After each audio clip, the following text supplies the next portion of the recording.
You wake before the sun! Not because you rested, not because your body wanted to! You wake because something in the air feels wrong. The room is cold, damp, heavy. The straw beneath the mattress scratches your back. The blanket smells of old smoke, dried sweat, and rain that seeped through the wood during the night. For a moment, everything seems ordinary, only for a moment. Then you notice the silence. It's not the calm silence of an early morning.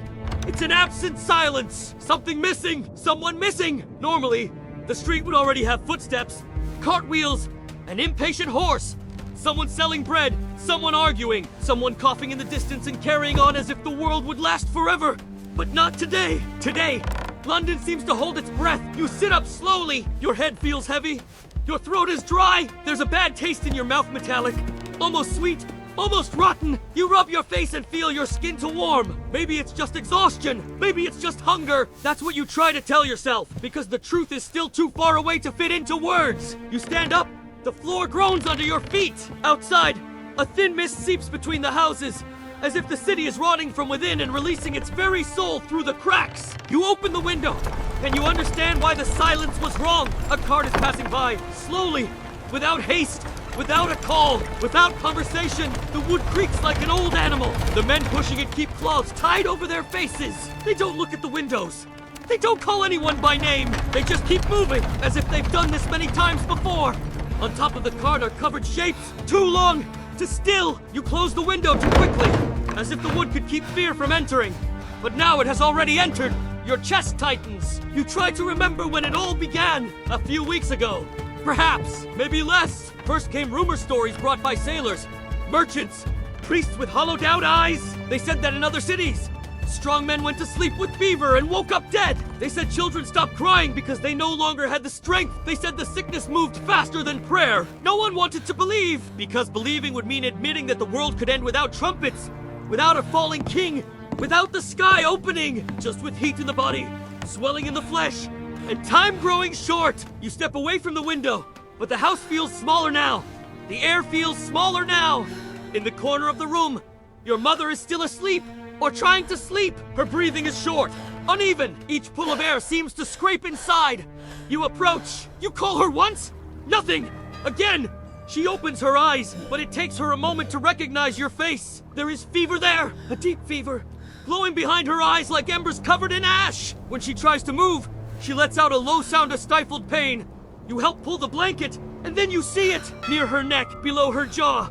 A dark, tight swelling, almost black. Your heart plummets, because you've heard of this. Everyone has. The lumps, the blotches, the fever, the end. You want to deny what you're seeing. You want to say it's something else. You want to go back a few hours too before the window, before the cot, before the silence. But the room no longer belongs to before.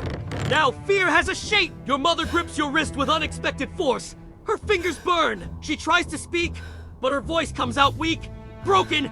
You lean in to listen. Maybe she says your name. Maybe she asks for water. Maybe she's praying. You can't tell anymore. Outside, a bell rings once, then again, then again. It doesn't sound like a summons. It sounds like a toll. You run to the small basin, pour the last of the water into a clay cup. Hurry back. Kneel beside her. Your hands tremble so much that some of the water spills onto the sheet. She drinks almost nothing. The rest runs from the corner of her mouth. You look around and realize something terrible. There is no one to call. The neighbors have disappeared behind closed doors. The priests can no longer reach every house. The doctors, when they come, carry the smell of vinegar, herbs, and defeat. And even when they come late. Too late.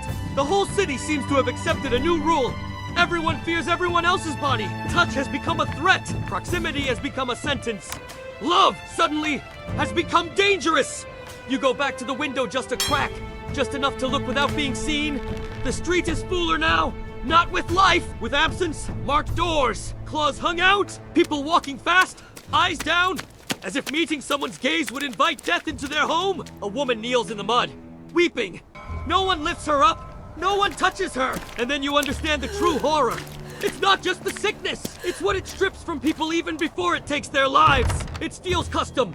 It steals neighborliness. It steals the courage to touch, to watch over, to say goodbye. It steals even the way to grieve. Your mother stirs behind you. You turn instantly. Her face is paler now, but her skin still burns. Her lips tremble. Her eyes, half open, already seem to be looking at a place beyond this room. You hold her hand, and for a second, the whole world comes down to this. The damp wood of the house, the distant bell, the smell of sickness seeping through the cracks, and the hand of someone you love growing lighter and lighter inside your own. You want to promise that everything will be all right, but even lying has died in this city. So all that remains is to stay. Stay as the morning grows without bringing hope. Stay as the cart returns. Stay as London rots in silence. Stay as fear learns to live in every breath. And in that dawn without trumpets, without war, without any memory-worthy warning, you finally understand the end of the world sometimes does not arrive shouting. Sometimes it arrives in the early morning, on empty streets, with wooden wheels, and stops right under your window.